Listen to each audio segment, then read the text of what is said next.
voy presentando al siguiente ponente, es Carlos Álvarez. Está en el equipo internacional de la Dirección General de Energía de la Comisión Europea. Es el encargado de las relaciones internacionales de la Unión con Hispanoamérica y el Caribe en cuestiones energéticas.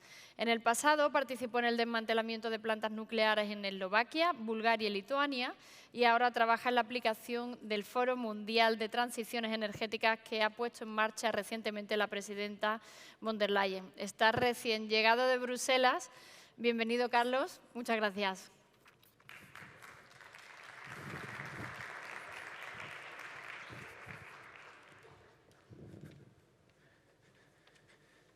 A ver. Bueno. ¿Qué tal se escucha el audio? ¿Bien? ¿Por allí al fondo? Bien, gracias. Para mí es un placer estar aquí. Soy funcionario de la Unión Europea, pero soy cordobés de padres sevillanos, entonces es un placer, y como podréis notar un poquito en el acento, estar en Huelva para poder hablar de este tema tan importante como es la transición energética y el hidrógeno renovable.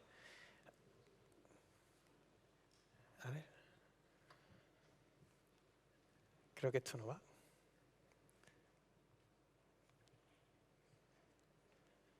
Disculpad, problema técnico aquí. ¿Cómo se mueve esto? Perdona.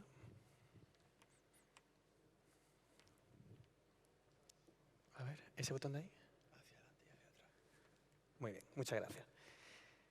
Como introducción, como ya han comentado varios de los ponentes, el hidrógeno para la Unión Europea es una prioridad porque, como podéis ver en la pirámide de aquí de la presentación, hay sectores en los que podemos ser más eficientes, hay sectores en los que tenemos que electrificar y hay sectores en los que no se puede electrificar o es demasiado caro. Entonces, hemos dedicado una estrategia para el hidrógeno dedicada a estos sectores. Como estaban comentando antes algunos de los ponentes y presentaciones, aquí en Huelva hay una serie de sectores en los que ya se está utilizando hidrógeno y que se puede utilizar hidrógeno renovable para descarbonizarlo. Entonces, a ver si pasa la presentación.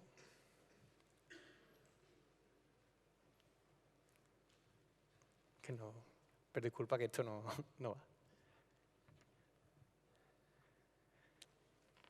Bueno.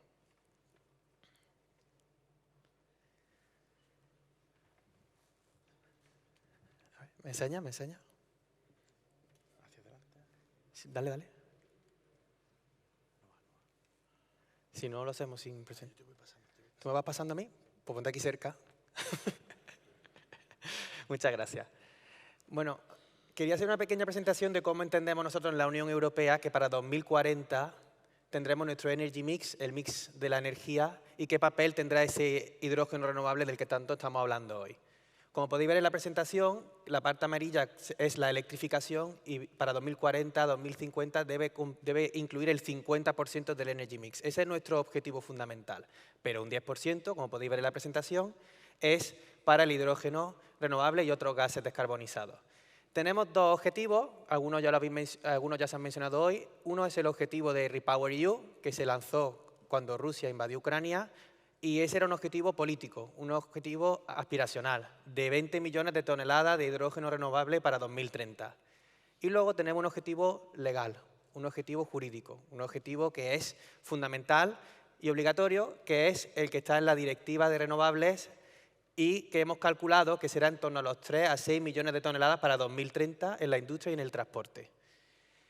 Para mayo de 2025 tenemos que recibir de cada Estado miembro estos objetivos fundamentales y estos objetivos ya será una cosa tangible que dará tranquilidad y dará certeza a los inversores de que el hidrógeno renovable es una realidad y una realidad tangible. Lo que pasa es que hemos hecho los cálculos y eso requerirá de 30 a 60 gigavatios de electrolizadores y a día de hoy tenemos alrededor de 0,7. Entonces, el hidrógeno renovable es un camino que consideramos que todavía queda mucho por andar y que tenemos que seguir avanzando juntos. Entre las buenas noticias, quédate aquí. Por ejemplo, aquí arriba tenemos a Moeve. Hace poco, en el Día del Hidrógeno de Enagás, Moeve presentó que para junio tendrán una serie de proyectos aquí en Huelva para la descarbonización y la utilización de hidrógeno renovable. Ese tipo de anuncios es parte de las buenas noticias Entonces, entender que estamos dando pasos hacia adelante. Muchas gracias. Pasa. No hace falta que leamos toda la presentación, simplemente transmitiros que en los últimos 2 años hemos estado trabajando intensamente en la parte regulatoria. En los foros con la industria hay empresas que están muy contentas con los diferentes paquetes regulatorios que hemos creado, otras empresas que prefieren que hubiésemos regulado un poquito menos, probablemente lo hablaréis en los siguientes paneles, pero yo creo que es muy importante que nos demos cuenta de todos los diferentes elementos regulatorios que hemos implantado en los últimos 2 años a velocidad para lo que es la Unión Europea, bastante rápida y trepidante. Tenemos, por ejemplo, la creación de los objetivos que hemos hablado antes de la Directiva de Renovables, la creación del paquete de hidrógeno y gases descarbonizados, la creación de los actos delegados que determinan qué hidrógeno se puede considerar renovable y anunciaros que estamos a punto de lanzar o adoptar el acto delegado para lo que consideramos low carbon hydrogen, el hidrógeno de bajas emisiones. Luego hay un proceso en el que el Consejo y el Parlamento tienen que dar su aprobación entre 2 y 4 meses. Entonces esperamos que para junio tengamos ya el paquete completo regulatorio. Y ahora vamos a entrar en la parte de financiación. Si puedes avanzar, por favor. Para la financiación es muy importante que hablemos de infraestructura. Ha sido un tema fundamental en los paneles anteriores y en los que probablemente vengan a continuación. Creo que he visto en la agenda que al final del día habla Enagás, entonces yo solo os daré un pequeño aperitivo de lo que ellos explicarán. En REPowerEU identificamos 7 corredores del hidrógeno renovable en Europa. Identificamos que era necesario dar una serie de financiamiento a estos proyectos de infraestructura y creamos la lista de proyectos de interés común, lo que denominamos en inglés PCIs. Muy interesante la semana pasada que se anunció, se anunciaron varias cosas, pero a felicitar a Enagás y a los compañeros de infraestructura porque anunciaron que la segunda parte o el segundo paquete de infraestructura del H2Med, el corredor ibérico, se va a incluir en lo que será próximamente la segunda lista de estos proyectos de interés. Entonces, bueno, felicitaros. Y ahora la siguiente presentación, por favor. Enlazando con este tema, esto, bueno, se corta un poquito la presentación a la izquierda, pero se ve lo que es el número principal, que son los millones de euros. Son la cantidad de millones de euros que se van a destinar a cada proyecto de estudios para el financiamiento de lo que nosotros llamamos CEF, la Connecting Europe Infrastructure. Y aquí tenemos, por ejemplo, que muchos de estos proyectos van a nuestro corredor, al corredor ibérico. Como podéis ver aquí en la presentación, por identificar algunos de los proyectos, el Barmar, el famoso corredor que será un hidroducto que vaya desde Barcelona a Marsella, tendrá 28 millones de euros para proyectos de estudios. Entonces, fue muy interesante analizar que un tercio, como han comentado antes en las otras presentaciones, de todo el financiamiento para infraestructura europea de hidrógeno irá al corredor ibérico, dando un poco a entender en números y de forma tangible que la península ibérica, España, es una prioridad para la Unión Europea en infraestructura y hidrógeno. Ya puedes avanzar, por favor. Ahora vamos a hablar un poquito del Banco Europeo del Hidrógeno, aunque he visto que los ponentes antes también han estado comentando algunos elementos. Aquí tenéis los resultados de la primera subasta, que consideramos que fue muy exitosa. Hay una serie de proyectos que veis en pantalla, de los cuales 4 son en la península ibérica, España y Portugal, por lo cual se puede decir que uno de los epicentros, como han comentado los ponentes, para el hidrógeno renovable, también por competencia en las diferentes subastas, va a ser la península ibérica. Algunos de los elementos interesantes, que el financiamiento se da por un precio por kilo para cubrir el coste que tiene el hidrógeno renovable en comparación con el hidrógeno creado con combustibles fósiles. Y los ganadores tienen menos de €1 el kilo para la subasta.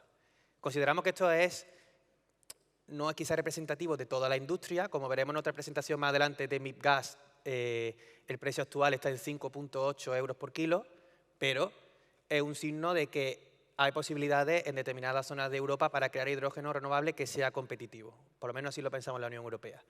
Ahora, sobre el tema del financiamiento que viene. Como os ha explicado, hay 1.200 millones de euros que va a dar la Unión Europea, de los cuales se van a poner 200 millones para lo que denominamos el Maritime Basket, para el sector marítimo, ya que ellos tienen un objetivo que cumplir, un objetivo dentro de lo que hemos hablado de los objetivos legales. Además, como han anunciado antes los diferentes ponentes y presentó Pedro Sánchez en la conferencia de Enagás de la semana pasada, 400 millones de euros irán del Estado español encima de, on top of, los 1.200 millones de la Unión Europea. Y además Austria y Lituania también ponen ellos 400 millones entre los dos. Entonces es 2.000 millones de euros para la siguiente subasta, que, como bien se ha explicado antes, hasta el 20 de febrero tenéis las empresas, que espero que estéis alguna aquí presentes, que podáis, por favor, solicitar y participar de esta subasta. Avanza. Bueno, ahora me gustaría hablaros de una plataforma que vamos a crear, que tiene un nombre, como antes han explicado que en Europa no nos gustan los nombres, complicados, ¿no? Este se llama el Hydrogen Mechanism. Es una plataforma en la que nos gustaría unir a la oferta y la demanda. Algunos se acordarán de que hubo una herramienta que se creó para la crisis energética del gas natural, en el que poníamos a los ofertantes de gas natural con los demandantes de gas natural y buscábamos unir las diferentes ofertas y demandas en Europa. Inspirándonos en esta experiencia, queremos crear lo mismo con el hidrógeno, poner juntos a la oferta y la demanda. A su vez, en esta plataforma virtual nos gustaría informar de dónde se están desarrollando los proyectos de infraestructura a nivel europeo. Es un esfuerzo que, por ejemplo, hay otras entidades que están haciendo ya en Europa de forma independiente, como por ejemplo Enagas, creo que presentará luego, y nos interesaría hacerlo a nivel europeo. Y luego informar de todas las oportunidades financieras que existen. Por ejemplo, antes se ha informado que la Junta de Andalucía va a otorgar 70 millones de euros. Yo he tomado nota y tendremos que ponerlo aquí, en la plataforma esta. Informar rápidamente que tanto el hidrógeno renovable como el de bajas emisiones podrá participar, los derivados del hidrógeno como el amoníaco también podrán participar, y que las empresas que pueden participar son las empresas europeas que consumirán este hidrógeno, pero productores pueden ser de cualquier punto del mundo. Entonces veremos qué oferta se produce en Europa, qué oferta se produce fuera. Para ser más concretos, tenemos un timeline de implementación y nuestra idea con la que os tenéis que quedar es que para mayo os anunciaremos los diferentes elementos que tendrá esta plataforma virtual y en septiembre, todo esto de forma tentativa, pero es nuestro objetivo, tener ya la plataforma lanzada para que las empresas puedan participar. Tendrá un periodo de operación de unos 5 años y paulatinamente iremos viendo cómo va avanzando la plataforma. Sobre una presentación que me gustaría haceros sobre nuestro esfuerzo a nivel internacional. A nivel internacional también estamos avanzando para que el hidrógeno renovable se considere una herramienta necesaria para la descarbonización. Como sabéis, a nivel internacional hay países que están apostando por la transición energética, otros que quizás empiecen a bajarse del tren. Nuestro objetivo también es diplomático. Entonces, como anuncio, aunque ya lo habréis visto probablemente, en Davos, la presidenta de la Comisión, von der Leyen, anunció el Foro Internacional para la Transición Energética. Y intentaremos agrupar al máximo número posible de líderes del mundo para crear un frente común para la descarbonización. Y ahí incluiremos al hidrógeno renovable. Aquí en la presentación simplemente los diferentes elementos con los que contribuimos a la descarbonización de otros países y con el hidrógeno. Tenemos, por ejemplo, un fondo del Banco Europeo de Inversiones de 400 millones para proyectos de hidrógeno renovable fuera de la Unión Europea. Y tenemos nuestro programa de Global Gateway. Esto aprovecho para anunciar dos cositas más. Una, hablando de financiamiento de los próximos 7 años, lo que nosotros llamamos Multi-Annual Financial Framework, el presupuesto de 7 años de la Unión Europea, estamos discutiendo qué elementos va a incluir y si incluirá hidrógeno o no. Todavía estamos debatiéndolo, pero sabemos que habrá un fondo dedicado al Cleaning Industrial Deal, que se va a anunciar inminentemente en este mes, y estamos viendo cómo incluir determinados sectores donde es difícil descarbonizar para que incluya también hidrógeno. Y habrá, para ese presupuesto multianual, una consulta pública. Entonces, estamos viendo cómo se va a construir y si se lanza, pero si se lanza, me gustaría que todos los que estáis aquí en esta conferencia pongáis vuestro mensajito de el hidrógeno es importante para así hacer masa crítica y que consigamos la negociación. Así que yo creo que con esto, daros las gracias. Disculpad a mi directora, que también era la que tenía que presentar y no pudo venir, porque como sabéis a nivel internacional pues está la cosa tensa, pero ella me pidió por favor que viniera aquí a hacer otra presentación y daros la garantía de que la Unión Europea apoyará el hidrógeno renovable. Muchas gracias.